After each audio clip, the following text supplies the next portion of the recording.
अस्सलामुअलैकुम वरहमतुल्लाहि वबरकातुहू। अभी कुछ दिनों से हम न्यूज़ में देख रहे हैं कि पासपोर्ट जो है वो आपका सिटीज़नशिप का या नागरिकत्व का कोई प्रूफ वैलिड नहीं माना जाएगा पासपोर्ट को। तो ये सबसे बड़ा इशू है और इसकी वजह से बहुत से लोग थोड़े से पैनिक हो रहे हैं कि अब हमारे पास प्रूफ क्या है। तो मैं सबको बता दूं कि नागरिकत्व कायदा 1955 जो है उसके अंडर आपका बर्थ सर्टिफिकेट या बर्थ से रिलेटेड जो प्रूफ है वही आपके वैलिड डॉक्यूमेंट है नागरिकत्व के या फिर आपके सिटीज़नशिप के। तो इस वीडियो को आप आखिर तक देखिए।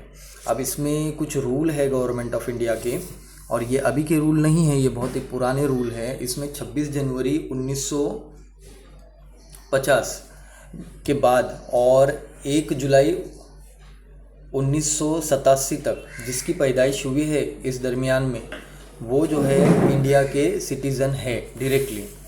उसके बाद से लेकर 1 जुलाई 1987 से लेकर 3 दिसंबर 2004 तक या 3 तक जिसकी पैदाइश है उसमें से माँ या बाप पेरेंट में से कोई एक शख्स अगर इंडियन है तो वो सिटीज़न ऑफ इंडिया का नागरिक हो जाएगा, वो इंडिया का नागरिक हो सकता है।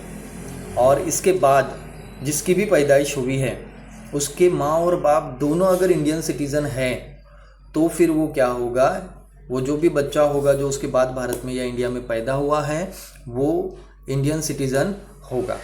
अब इसमें कुछ चीज़ें हैं, कुछ लोग ऐसा डाउट कर रहे हैं कि ये पासपोर्ट या जो दूसरे दस्तावेज़ है वो क्या है।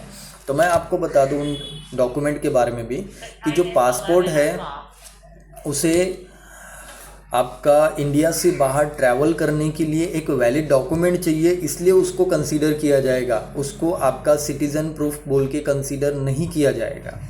उसके बाद आपका आधार कार्ड है, ये आपका आइडेंटिटी कार्ड है, ये आपका सिटीज़नशिप प्रूफ नहीं है।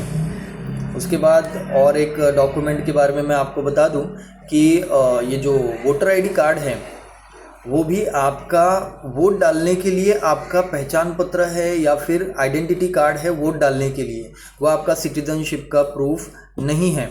तो इन चीज़ों को आप ध्यान रखिए, पैनिक ना हो। अब आपके सामने सबसे बड़ा सवाल होगा कि फिर हम कौन सा प्रूफ कंसीडर करें as a citizen of India या हम कंज्यूम करें। तो उसके लिए मैं आपको बता दूं कि आप जो मैंने 3 स्लॉट आपको बताए हैं उसके अकॉर्डिंग आपको क्या करना है कि आपको आपके बर्थ सर्टिफिकेट इशू करा के लेने हैं। कुछ लोगों के बर्थ सर्टिफिकेट की ये नहीं होगी, क्या कहते हैं, नोंद नहीं होगी, तो वकील करिए और वकील के ज़रिए से नोंद करके कोर्ट कचहरी के ज़रिए से वो प्रोसेस करके आपको क्या करना है कि वो प्रमाण पत्र निकालना है, इशू करना है।